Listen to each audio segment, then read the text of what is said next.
자, 우리는 살아가면서 상처를 주고 받으면서 살아가고 있습니다.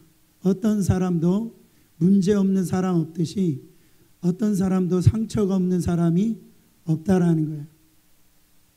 근데 이 상처를 치유받지 못하고 그냥 가지고 살아가면 그것이 질병이 되어집니다. 그래서 이 상처로 인해서 자기 자신뿐만 아니라 내 옆에 있는 사람들까지도 이 영향력을 끼침으로 말미암아 굉장히 이 불행하게 삶을 사는 걸 볼 수가 있어요. 치유받지 못한 상처는 자기 자신을 불행하게 만듭니다. 그리고 가정을 불행하게 만들고 나아가서 나를 만나는 사람들을 힘들게 만든다라는 거예요. 그러므로 여러분, 지금 우리 안에 혹이라도 가지고 있는 이 상처가 있다 한다면 오늘 이 시간에도 치유받을 수 있어요. 뭐 비싼 돈 내고 병원 가가지고 뭐 상담받고 뭐 약물 먹어서 치유받는다는 게 아니고요. 오늘 하나님의 역사하심 가운데서 치유받는 시간 되시기를 축원합니다. 여러분, 이 세상에서 가장 사랑하기 힘든 사람이 누구냐? 멀리 있는 사람이 아닙니다. 가장 사랑하기 힘든 사람이 가까이 있는 사람이에요. 그래서 이 가까이 있는 사람에게 깊은 상처를 주죠. 어렵게 한다라는 거예요. 보세요, 여러분, 고슴도치 알잖아요. 고슴도치가 사랑한다고 해서 자기 새끼를 안지를 못해요. 예, 사랑한다라고 해서 가시가 있기 때문에 만약에 그 표현을 할 때 그 가시, 사랑의 표현이 이제 안게 되어지면은 그 가시로 인해서 고통을 받는다라는 거예요. 힘들다라는 거죠. 우리가 사랑을 표현한다라고 하는데 그 사람을 아낀다라고 하는데 이와 같이 다른 사람에게 상처를 주고 아픔을 주는 일이 너무 많이 있어요. 우리는 멀리 있는 사람은요 쉽게 사랑할 수 있습니다. 저 아프리카에서 못 먹고 힘들다 그러면은 우리가요 어떻게 하면 저렇게 힘들고 어렵게 살까? 그리고 TV에서 뭐 불쌍한 사람들 또 재난받은 이런 사람들 나오면 참 우리가 도와줘야 되겠다 그런 긍휼의 마음을 갖는데 나의 가장 가까운 사람에게는 그런 마음을 품지를 않는다라는 거죠. 그런 마음을 갖지를 않고요 고개를 돌려버린다라는 거예요.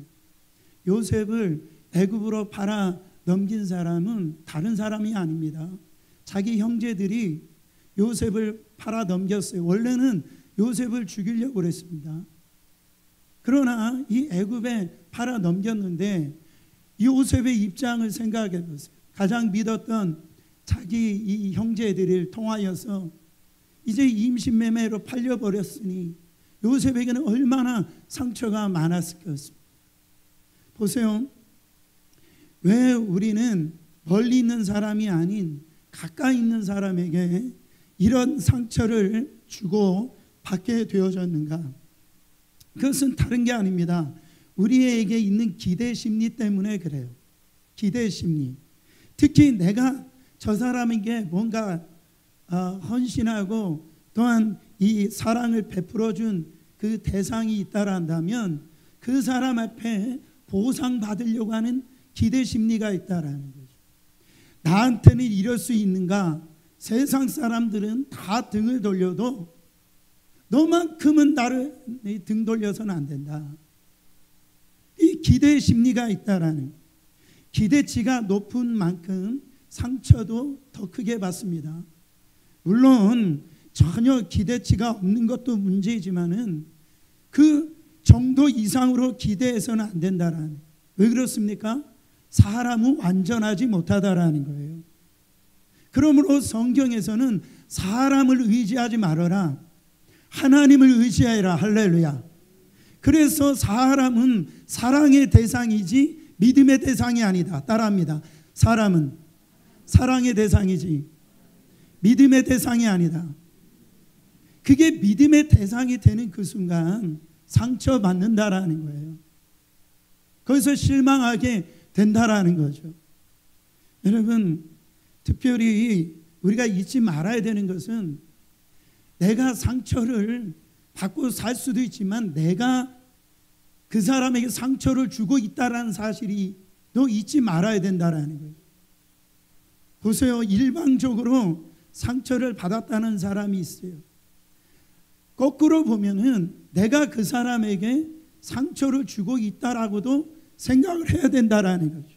자꾸 나는 피해의식 거기에 사로잡히지 말고 나도 가해자가 될 수 있다라고 하는 생각을 반드시 잊지 말라라는 거죠. 그런데 오늘 말씀에 보니까 하나님은 어떠한 하나님이냐? 상하고 깨진 마음을 고치시고 싸매어 주시는 하나님이다. 회복시키시는 하나님이다.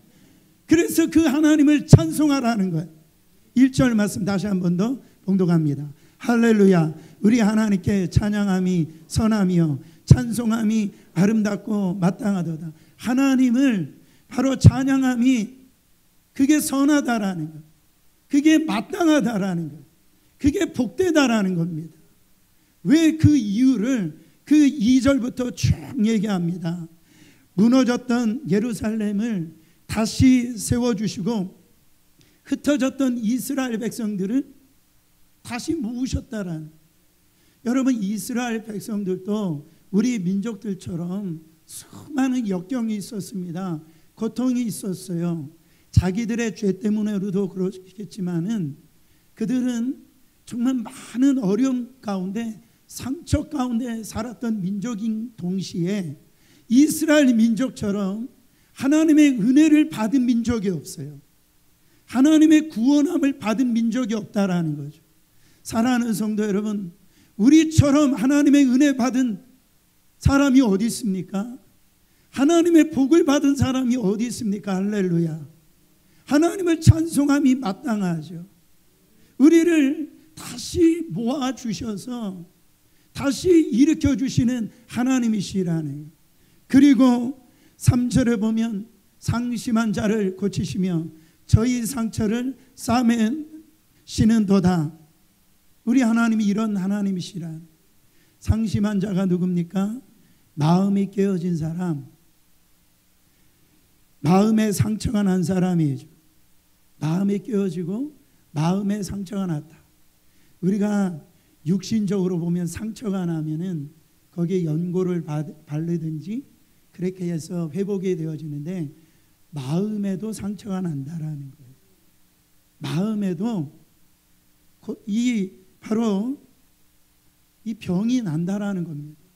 그러니까 우리 하나님은 고쳐주시는데 우리 육신의 뿐만 아니라 우리의 마음도 고치시고 우리의 영도 고치시는 하나님이시라는.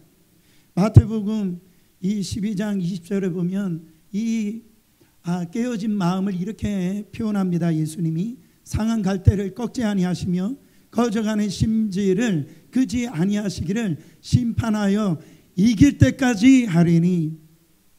연약한 인간, 깨어지기 쉬운 인간을 상한 갈대라고 얘기합니다. 여러분, 여자를 갈대라고 그러잖아요. 옛날에는 그런데 요즘은 아닌 것 같아요. 근데 이거 뭐냐면 상처를 잘 받으니까 그런 거예요. 근데 갈대도 연약한데 이 갈대가 상해버렸다라는 거예요. 이 바로 갈대도 연약한데 갈대가 상해버리니까 조금만 바람이 불어도 어떻게 되는 겁니까? 이게 살 수가 없는 거예요. 보세요. 또 성경은 오늘 말씀에 꺼져가는 심기라고 그랬습니다. 여러분, 꺼져가는 심기 보신 적 있죠? 뭐만 나오죠? 그릇만 나옵니다. 그건 뭐냐면 바로 이 그릇과 냄새나는 인생. 이런 인생은 남을 갖다가 부담만 주고 피해만 끼치는 인생을 얘기하는 거예요. 그래서 세상에 저런 사람은 쓸모없다. 아예 세상에서 완전히 그냥 멸시받는 그런 사람이라는 거죠. 근데 세상은요, 그런 사람들 내칩니다. 내팽개친다라는 거예요. 근데 하나님께서는 예수 그리스도를 이 땅에 보내신 것은 상한 갈대를 꺾지 아니하시고, 할렐루야, 거저가는 심기를 끄지 아니하시기 위해서 이 땅에 우리 예수님이 오셨다라는 거죠. 그래서 예수님이 공생의 가운데 많은 시간을 이런 상한 갈대, 거저가는 심기와 같은 사람들을 통하여서 그 사역을 하신 걸 볼 수가 있습니다. 예를 들어서 요한복음 8장에 보면은 간음하다가 현장에 잡힌 그 여인을 바리새인들이 끌고 옵니다. 율법에 의하면 간음하다 현장에 잡히면 돌로 쳐 죽여도 살인죄가 적용되지 않아요. 근데 이 바리새인들이 예수님을 갖다가 이렇게 공격하기 위해서, 예수님은 사랑이 많으시고 예수님은 치유하시고 회복시키시는 예수님이시다, 할렐루야. 근데 이 여자만큼은 어떻게 할 수 없을 것이다 생각을 해가지고 이들이 예수님 앞에 이 현장에 간음하다 잡힌 여인을 데리고 옵니다. 그때 예수님이 그 땅바닥에 무언가를 쓰세요. 그러면서 일어나셔서 예수님이 그 현장에 있는 그 바리새인들 이외의 그 군중들에게 얘기를 합니다. 바로 너희 중에 죄 없는 자가 돌을 들어 치라 얘기합니다. 그리고 난 다음에 다시 땅바닥에 글을 한 번 더 쓰시는 걸 볼 수가 있어요. 거기에 정말 혈기 기세가 등등했던 사람들이 그 돌을 놓고서 이제 그 간음하다 현장에 잡힌 그 여자 앞을 이제 떠나게 되어집니다. 그들은요, 바로 자기 자신이 저 여인만 상한 갈대인 줄 알았는데, 바로 예수님 앞에 서 보니까 돌을 든 나도 상한 갈대구나, 주인이구나, 그거를 깨닫고 돌아갑니다. 거기에 예수님하고 그 여인이 남겨졌을 때 예수님이 뭐라고 말씀하십니까? 너는 상한 갈대이기 때문에 내가 너를 정죄하지 않겠다. 그러나 다시는 그 죄를 범하지 말아라. 여러분, 베드로를 보세요. 베드로는 예수님의 수제자입니다. 그러나 이 예수님이 바로 십자가에서 이제 순환당하실 때 그 예수님을 3번이나 부인을 했어요.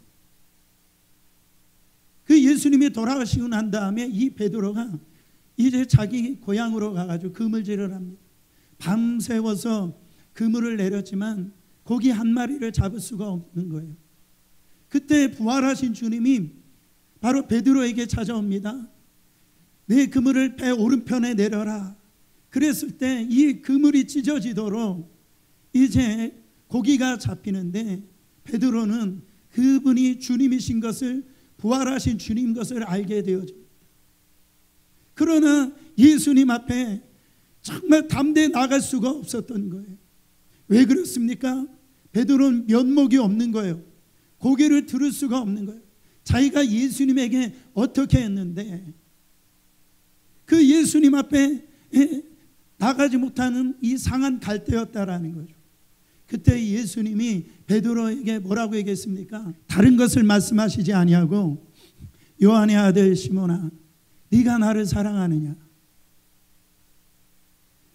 요한의 아들 시몬아, 네가 나를 사랑하느냐? 베드로는 얘기합니다. 주님, 저 상한 갈대입니다. 그럼에도 불구하고 주님, 내가 주님 사랑하는 것 주님이 아신 줄 믿습니다. 사랑하는 것만큼은 분명합니다. 내가 육을 입고 있어서 그렇게 주님을 배신했지만은 주님, 저 주님 사랑합니다. 그때 예수님이 베드로를 어떻게 합니까? 내 양을 먹이고 내 양을 치라. 처음에 베드로를 불러주셨을 때 내가 너를 사람 낚는 어부로 삼으리라. 할렐루야. 그 사명을 회복시키고요, 자기가 원래 있어야 될 그 자리로 바로 베드로를 인도하신 걸 볼 수가 있습니다. 후에 베드로가 정말 어떻게 쓰임받았습니까? 예루살렘의 초대교회 담임 목사로서 그가 설교할 때 3,000명이 죽게 돌아오고 5,000명이 죽게 돌아오는 위대한 사도로 쓰임받은 걸 볼 수가 있습니다. 주님은 지금도 상한 갈대와 같은 상한 마음을 가지고 있는 우리들을 찾고 계신다라는 것. 실패하고 세상에서 버림받고 죄악에 물들려서 죄책감 가운데 시달리고 그래가지고 이 상처난 마음, 상한 마음, 내가 하나님의 자녀라고 하면서 하나님의 뜻대로 살지 못하고 그냥 주님이 안 계시는 것처럼 그렇게 살았던 그 마음을 가진 자를 오늘 또 우리 하나님은 포기하지 아니하시고 찾으시는 하나님이시라네요. 여러분, 오늘 이 시간 주님을 여러분 활짝 우리의 마음을 열고 그 주님을 영접하시기를 바랍니다. 그 순간 그 주님께서 치유자가 되어주시고 바로 우리의 상처난 마음을 고쳐주시는 하나님으로 역사하실 줄 믿습니다. 꺼져가는 심기는 바로 말씀의 기름으로, 바로 성령의 기름으로, 사랑의 기름을 공급하셔서 다시 힘차게 타오르게 하실 줄 믿습니다. 예수님은 오늘도 죽은 자를 살리실 수 있는 부활의 주님, 생명의 주가 되십니다. 예수님께서 이런 사역을 언제까지 하신다라고 말씀하고 있습니까? 다시 한 번 더 마태복음 12장 20절 말씀, 상한 갈대를 꺾지 아니하며 거저가는 심지를 끄지 아니하기를 심판하여 이길 때까지 하리니, 마지막 순간까지 주님 앞에 설 그때까지, 승리할 때까지 우리를 돌봐주신다라는 의미예요. 이 얼마나 힘이 되고 이 얼마나 감사한 말씀입니까? 가능성이 없는 사람들에게 가능성을 주시고 절망하는 영혼들에게 희망을 주시는 분이 우리 주님이시라는 겁니다. 여러분, 혹 누군가에게 거절당한 경험이 있으십니까? 다 아픔이 있죠. 저도 고등학교 때 교회에 왔는데 저를 한 사람도 신경을 안 쓰더라. 제가 시골에 상경해가지고 대전에 이제 큰 교회를 가게 됐는데 얼굴은 여드름이죠. 제가 봐도 참 그래요. 근데 교회에 오면 그래도 좀 잘 오셨다고 환영도 하고 막 그래야 되는데 그렇지가 않더라고요. 근데 이렇게 분반 모임 시간에 제가 들어갔어요. 근데 그 분반 시간에 아주 예쁜 자매 한 자매가 저한테 와가지고 형제님 잘 오셨습니다. 아마 저를 아주 친절하게 아마 얘기를 하는 거예요. 그리고 한 3일이나 4일 지났더니 엽서 한 장이 딱 저희 이 하숙집에 딱 날라왔는데 그 엽서의 내용은 저를 사랑한대. 안 믿을 줄 알았어요. 빨간 글씨로. 그래서 그 다음 주에 제가 그 교회를 갔을까요? 안 갔을까요? 갔죠. 가가지고 저는 생전 처음 받아본 그런 내용이기 때문에 그래가지고 그 분반 시간에 그 자매한테 물어봤어요. 진짜 나를 사랑하냐고 물어봤어요. 그랬더니 그 자매가 얼굴이 빨개지더니 알고 보니까 그 앞에 주님의 이름으로 사랑합니다. 이게 상투적인 말이에요. 그러니까 이 자매는 전도하려고 그렇게 한 건데 제가 착각한 거죠. 여러분, 사실 우리가 교회를 다닌다라고 해서 다 환영받는 게 아니에요. 가만히 보세요. 내가 좋아하는 사람은 환영하고 나하고 조금만 마음이 안 맞는 사람하고 여러분 대화를 하지 않고 교회 다니는 일들이 참 많이 있습니다. 그거로 인해 가지고 정말 교회 왔다가 상처받고 교회 떠나는 사람들이 있죠. 여러분, 교회는 그러면 안 됩니다. 우리 하나님의 자녀들은 그러면 안 돼요. 정말 우리에게 하나님이 우리 가운데 주신 것은 뭡니까? 하나님의 긍휼을 받은 자인 것처럼 우리도 다른 사람에게 긍휼하심으로 또 그 마음으로 나아가서 그 사람을 상한 갈대로 왔지만은 건강한 갈대로 만들고 꺼져가는 심기였지만은 활활 불이 타오르는 그런 불꽃으로 우리가 새 삶을 만드는 통로로 우리가 쓰임받을 줄 믿습니다. 4절에 보면 그 하나님은 어떤 하나님이시랍니까? 바로 그가 별들의 수요를 세시고 그것들을 다 이름대로 부르시는도다. 누가 별들을 헤아린답니까? 바로 하나님께서 이 우주 만물에 얼마나 별이 많아요. 전자만원경으로 이렇게 이 우주를 바라볼 때 2천억 개의 그 별들이 이제 셀 수가 있다라고 하는데, 근데 그 별만 있나요? 그 행성들이 있는데 우리 하나님은 전능하셔서, 우리 하나님은 전지하시고, 우리 하나님은요 정말로 상상을 초월할 수 없는 분이시기 때문에 그 별들 하나하나를 다 세시고 또 그 이름을 다 하신다라는 거. 여러분, 예수님께서 뭐라고 말씀하십니까? 너희 머리카락 하나까지도 세시는 하나님이시라 그랬어요. 이것은 뭡니까? 별을 세신다라고 하는 말은 하나님께서 정말 헤아릴 수 없는 수많은 사람들이 있고요, 그 별들 중에서 보이지 않는 별들이 있지만 바로 우리 하나님은 그 겹겹이 쌓여서 보이지 않는 그 별들조차도 다 세시고 다 아신다라는 거예요. 그것은 우리 한 사람 한 사람 빠짐없이 보호하시는 하나님이시라는 거죠. 또한 별을 세신다라는 것은 뭐냐면 한 사람 한 사람이 다 소중하다라는, 그 이름을 다 아신다라는 거죠. 여러분 얼마나 감사합니까? 우리는 아끼는 것은요 어떻게 해요? 귀한 것을 어떻게 합니까? 아주 조심스럽게 대하고 그것을 갖다가 자꾸 헤아리는 걸 볼 수가 있어요. 제가 어렸을 때 이렇게 시장에 이렇게 가보면은 시장 아주머니들이 물건 팔고요, 아니 돈을 그 안에 들어가서 세면 좋은데요, 밖에서 이 돈을 세요. 한 번 세고 또 셉니다. 왜요? 귀하니까. 그렇게 내가 이 귀한 것 많이 갖고 있다라는 것을 보여주고 싶은 거예요. 우리 하나님은요 저와 여러분 한 분 한 분들을 귀하게 생각하세요. 소중하게 생각합니다. 두고도 아까워가지고 어쩔 줄 모르게 사랑하시는 분이에요. 그래서 제가 알고 있는 어떤 장로님은 그렇게 고대하던 손자를 갖다가 얻고 난 다음에 그렇게 얘기를 하더라. 목사님, 이 손자 보고도 또 보고 싶대. 그리고 진짜인지 모르지만 이 손자가 싼 그것도 냄새가 그렇게 좋다고 얘기를 하더라고요. 얼마나 좋은지. 여러분, 우리 하나님이 여러분 한 분 한 분들 볼 때, 야, 너 진짜 지긋지긋하다. 어쩌면 너 그렇게 내가 어떻게 해줬는데 너 그럴 수 있냐. 그렇게 하시는 분이 아니다라는 거죠. 여러분 한 분들을 얼마나 소중하게 다루시는지 몰라요. 얼마나 아끼시는지 몰라요.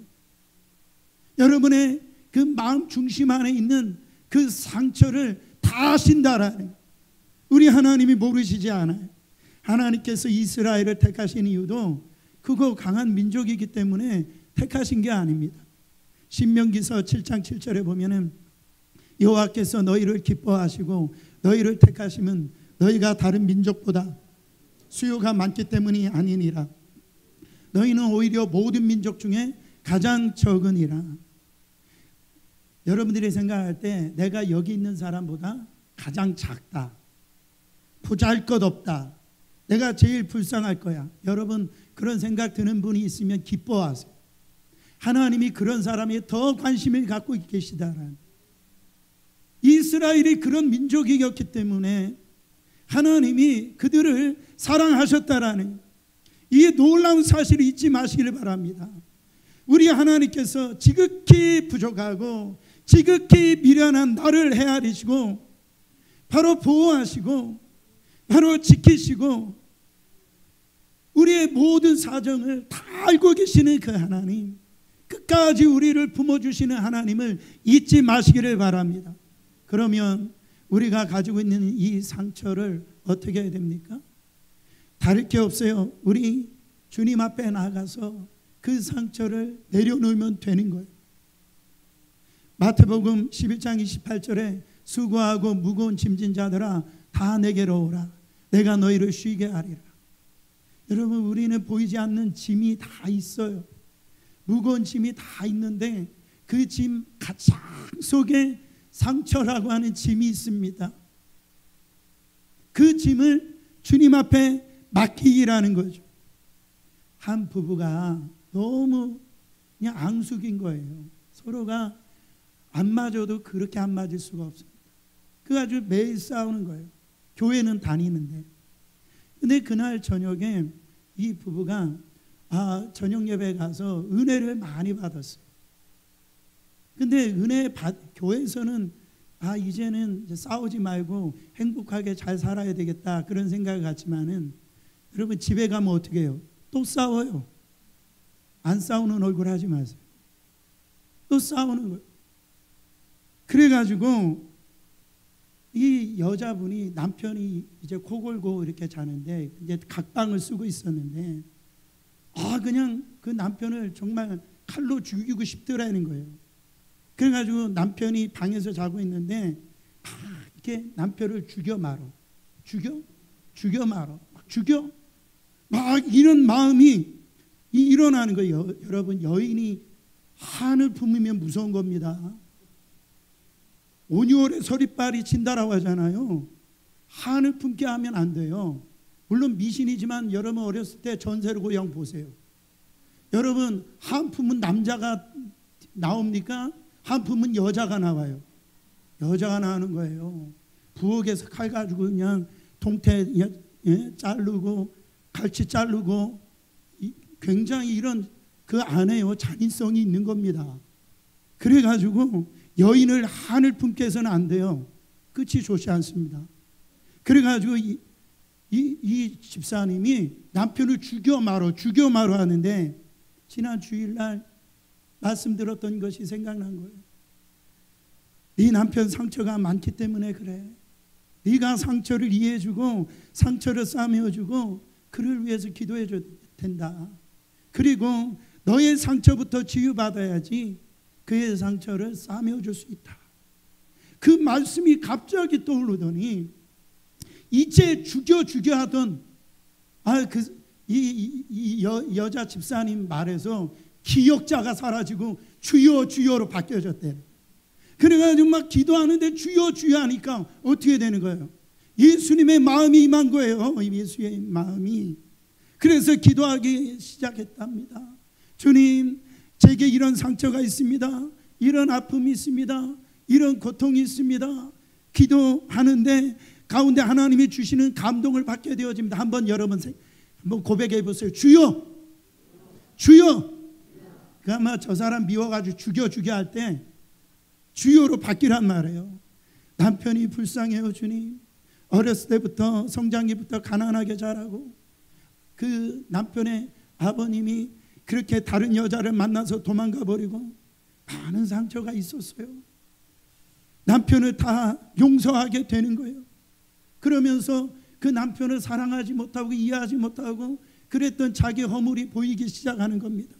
자기 상처도 주님 앞에 내려놓기 시작합니다. 자기의 마음의 상처가 그 순간에 치유가 되어지는 걸 경험합니다. 부부관계가 달라지기 시작했어요. 서로 이해가 되니까, 거기에 있어서 싸매어주고 허물을 덮어주니까 그 안에 여러분 그 문제를 가지고 기도하게 되어지니까 남자에 대해 있어서, 남편에 대해서 불쌍한 마음이 들더라는 거죠. 그 마음이 무슨 마음입니까? 예수의 마음이라는 거죠.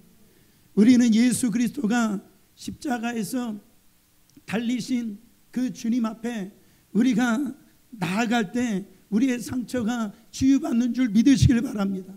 그분 앞에 고백해야 돼요.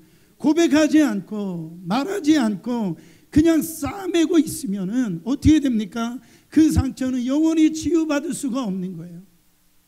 안 되면은 통성으로 기도하세요.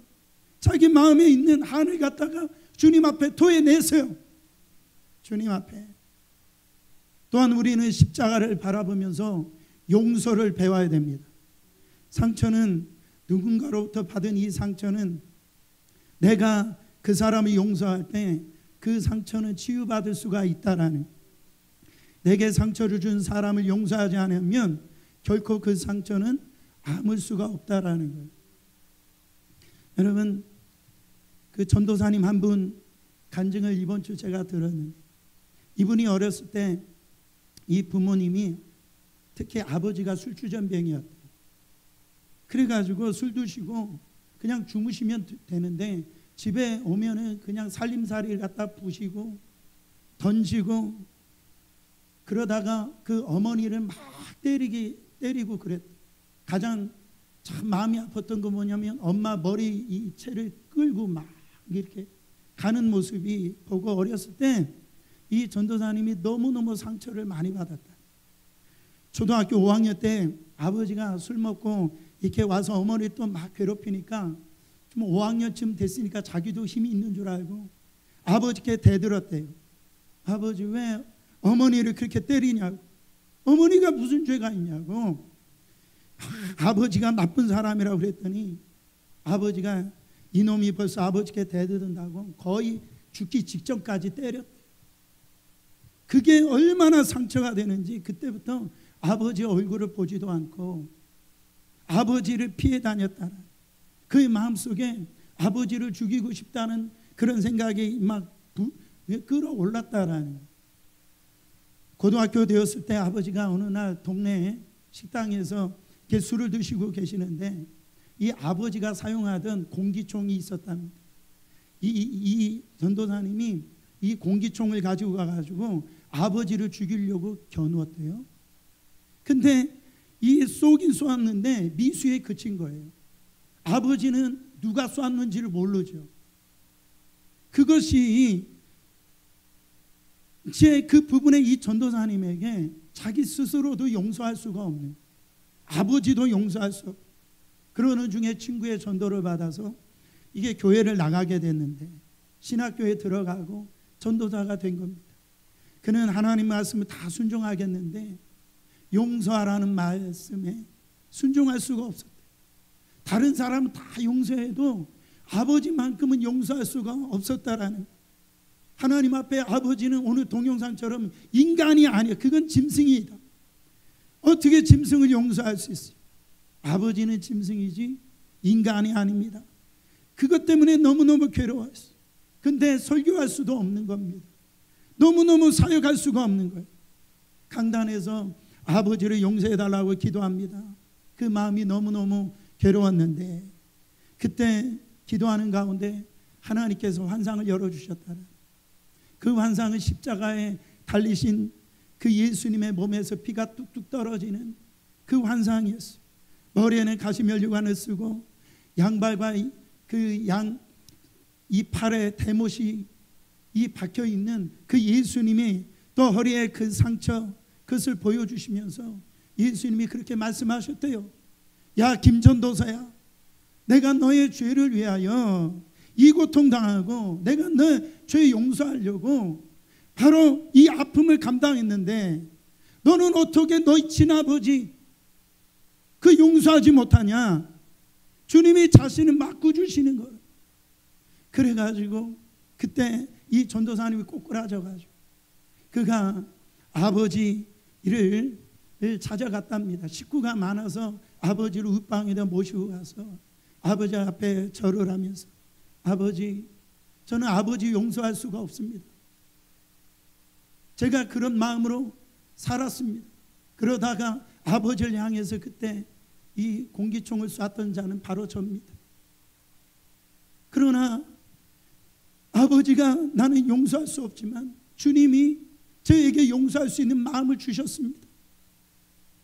그래서 아버지 앞에 제가 용서받을 수도 없고 나는 용서할 수도 없지만 주님이 내 안에 계시기 때문에 아버지를 용서할 수 있는 힘을 주셨습니다. 아버지 용서해달라고 무릎 꿇고 그렇게 이야기를 했을 때 이 아버지 눈에서 눈물이 떨어올리면서 아들아 내가 사람이 아니었다 그러면서 미안하다 그러면서 이 전도사님과 끌어안고 울면서 결국은 이 아버지를 전도해서 교회로 인도했다라는 그런 간증을 제가 들었습니다. 사랑하는 성도 여러분, 그때 이 전도사님이 자기 마음 안에 있는 이 상처를 깨끗하게 치유받을 수 있었다고 그렇게 간증을 하더라고요. 여러분, 상처를 준 사람을 용서하면은 우리는요 바로 치유받을 수가 있어요. 가장 위대한 사랑은 용서라고 그랬습니다. 바로 용서는 모든 상처를 치유할 수 있는 최고의 명약이라는 거죠. 에베소서 4장 32절에 보면 서로 용서하기를 하나님께서 그리스도 안에서 너희를 용서하신 것 같이 용서하라. 주님이 우리를 용서하셨던 것처럼 우리도 서로 용서를 해야 된다라는. 사랑하는 성도 여러분, 나의 상처를 가지시고 치유자 되신 우리 주님 앞에 나아가세요. 고통스러운 기억을 숨기지 말고 십자가에 나가서 내 마음에 정말 아픔을 드러내면 됩니다. 있는 모습 그대로 드러내면 됩니다. 숨기고 싶었던 기억들, 나를 죄의 노예로 붙들고 놓아있던 이 기억들, 그걸 주님 앞에 고하세요. 내가 그것 때문에 행복하지 못했다고 한다면 여러분 오늘 주님 앞에 아뢰세요. 여러분, 우리는 이미 주님이 십자가에서 죽으실 때 우리의 상처도, 상처받았던 나도 그게 실제가 되어진다면 나는 이미 그 상처는 죽은 자예요. 오늘 예수 안에서 우리는 살아나야 될 줄 믿습니다. 여러분, 우리는 주님의 그 용서함을 받았다고 하면서 왜 남편 하나 용서하지 못하냐 말이죠. 왜 아내 하나 용서하지 못하냐 말이죠. 그걸 갖고 끝까지 붙들고 사는 이유가 뭐냐라는 거예요. 그것 때문에 당신 자신이 행복하지 아니하고 그것으로 인해서 복을 받지 못하는데 왜 그걸 가지고 목사님 저 상처 받았어요, 언제까지 그 말로 자기 면피용으로 그렇게 살으냐 말이에요. 십자가는 그것을 위해서 주신 게 아닙니다. 상처 속에서 치유받고 회복되라고 십자가를 주신 거예요. 예수님께서 십자가에 달려 돌아가신 것입니다. 사랑하는 성도 여러분, 우리 하나님은 우리의 아픔을 아시고 우리의 상처나 마음을 싸매어 주시고 누구보다도 그 상처를 받으신 분 예수 그리스도께서 그 상처를 받으시고 우리의 치유자가 되어 주셨으니 우리의 주님 앞에 상처난 마음을 가지고 나아가서 치유받고 나도 정말 주 안에서 회복되어지고 나를 통해서 우리 가정도 회복시키고 나를 만나는 사람에게도 정말로 놀라운 회복의 역사를 일으키는 여러분의 삶이 되시기를 예수 그리스도 이름으로 축원합니다.